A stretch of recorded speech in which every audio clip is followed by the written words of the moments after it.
Uspeh nije u tome da nikada ne padneš.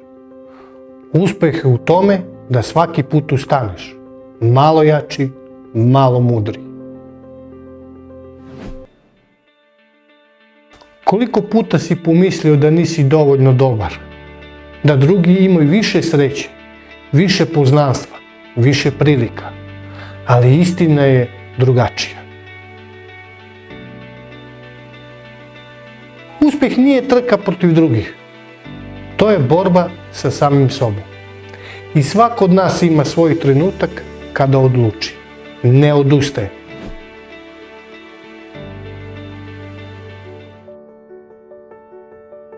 Ispričat ću ti priču o čoveku koji je mislio da je sve izgubio. Bio je mlad, pun snova. Radio je danima bez odmora. Verovao je da će uspjeti. Ali život ima svoje testove. Jednoga dana firmi u kojoj je radio se zatvara. Ostaje bez posla, bez novca, bez sigurnosti.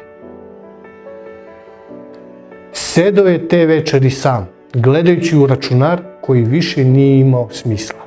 Zvao je prijatelje, niko nije odgovarao. I tada je prvi put osjetio onaj hladan talas poraza koji svako od nas bar jednom osjeti. Ali, umjesto da se preda, odlučio je da nauči. Počeo je iznova, čitajući, istražujući, pokušavajući male stvari. Radio je kao dostavljač po danu, a noću učio programiranje. Svaki dan, po jedan korak. Posle godinu dana napravio je malu aplikaciju koja je rješavala jednostavan problem. Nije bila savršena, ali je bila njegova.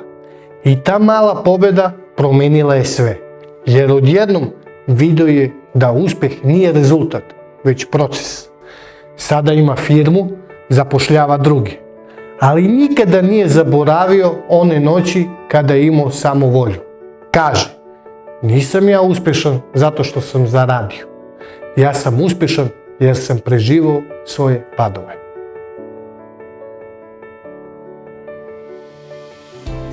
Ne meri svoj put tuđim koracima. Ne meri svoj uspjeh po aplauzima, već po istrajnosti. Uspjeh nije samo diploma, posao ili priznanje. Uspjeh je kada ustaneš posle neuspjeha. Kada se pojaviš i onda kada ti se ne može. Kada nastaviš da veruješ u sebe i onda kada niko drugi ne veruje. Ponekad tvoja pobjeda nije u tome da postaneš poznat.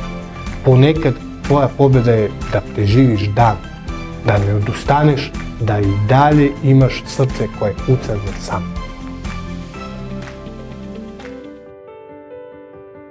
Zapamti ovo, uspeh ne dolazi kada si spreman, već kada si uporan. Ne moraš biti najbolji, dovoljno je da svaki dan budeš bolji nego juče. I kada jednom pogledaš unazad, shvatit ćeš. Sve tvoje rane bile su samo mesto gdje je ulazilo svetlo. Ako ti ova priča dotakla srce, podeli sa nekim ko se bori. Jer možda baš tvoja reč bude impuls da neko ponovo ustane.